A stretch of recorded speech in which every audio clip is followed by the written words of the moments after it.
Secara bahasa, filsafat adalah cinta, menyenangi kebajikan, senang akan sesuatu yang sebenar-benarnya. Sedangkan orang yang senang, pecinta, penyuka akan kebenaran, kebijaksanaan, dan hikmah disebut filosof. Kebenaran yang dimaksud di sini adalah kebenaran yang didasarkan kepada kemampuan daya nalar manusia yang dibawa sejak lahir, karena Allah telah menganugerahkan salah satu kelebihan yang tidak dimiliki makhluk lain selain manusia, yakni kelebihan akan akal.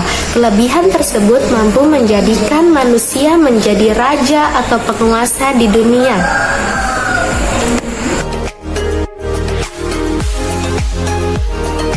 Jadi, apa sih objek material dan objek formal itu dalam filsafat? Baik, saya akan menjabarkan sedikit apa itu objek material dan objek filsafat. Objek material dari filsafat adalah suatu kajian penelaahan pembentukan pengetahuan, yaitu segala sesuatu yang ada dan mungkin ada.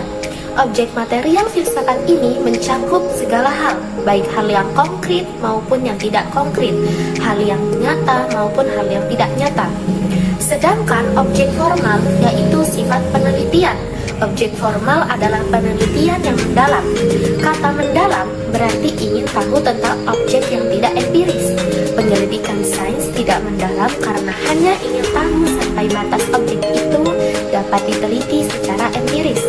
Jadi, dengan melihat beberapa pendapat mengenai objek filsafat, dapat dipahami bahwa objek filsafat meliputi berbagai hal, atau dengan kata lain, objek filsafat ini tidak terbatas. Begitu luasnya kajian atau objek filsafat ini menyangkut hal-hal yang tampak fisik maupun psikis.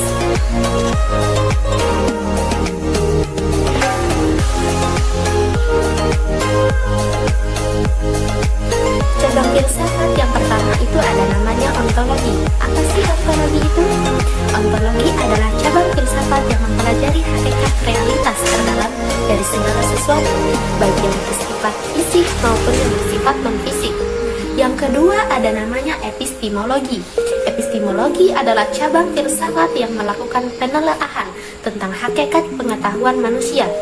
Secara khusus, dalam epistemologi dilakukan kajian-kajian yang mendalam tentang hakikat terjadinya perbuatan, mengetahui sumber pengetahuan, tingkat-tingkat pengetahuan, metode untuk memperoleh pengetahuan, kesahihan pengetahuan, dan kebenaran pengetahuan.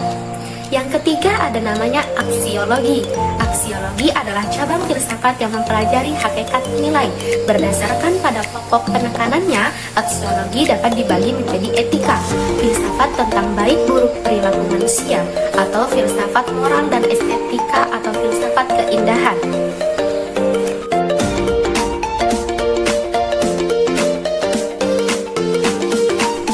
Ada yang mengatakan bahwa ilmu, filsafat, dan agama memiliki hubungan.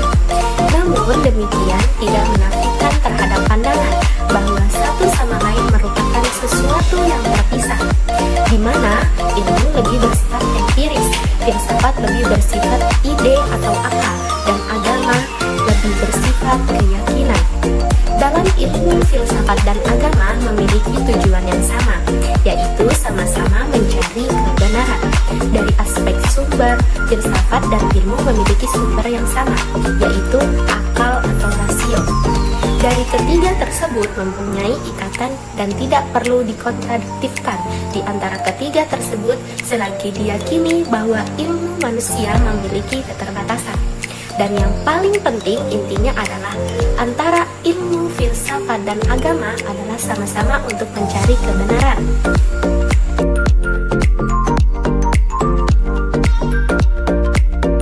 Adapun manfaat filsafat secara umum ialah: yang pertama, filsafat membantu kita memahami bahwa sesuatu tidak selalu tampak seperti apa adanya.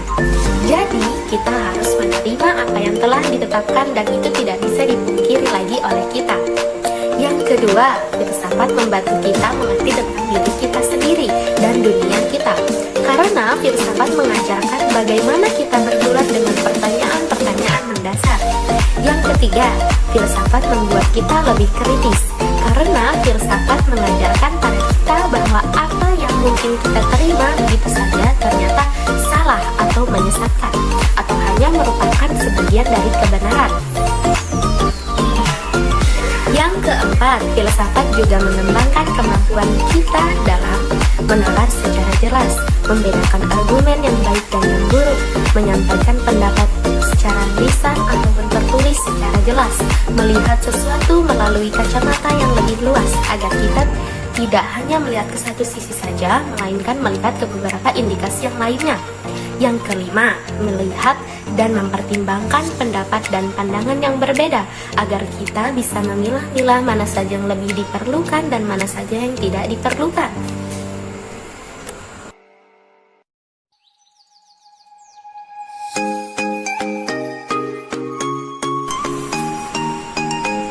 Mazhab atau aliran ini merupakan landasan dalam mempelajari filsafat.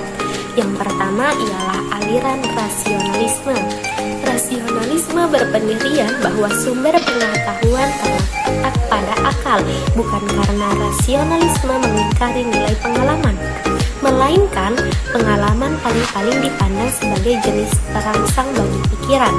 Para penganut rasionalisme yakin bahwa kebenaran dan kesesatan terletak dalam ide dan bukan dalam diri barang sesuatu. Yang kedua, ada empirisme.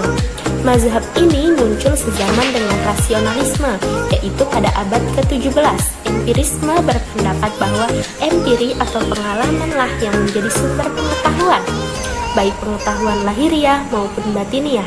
Seorang penganut empirisme biasanya berpendirian bahwa kita dapat memperoleh pengetahuan melalui pengalaman. Yang ketiga ada idealisme. Kata idealisme di sini dimaksudkan untuk menerapkan pemikiran Plato.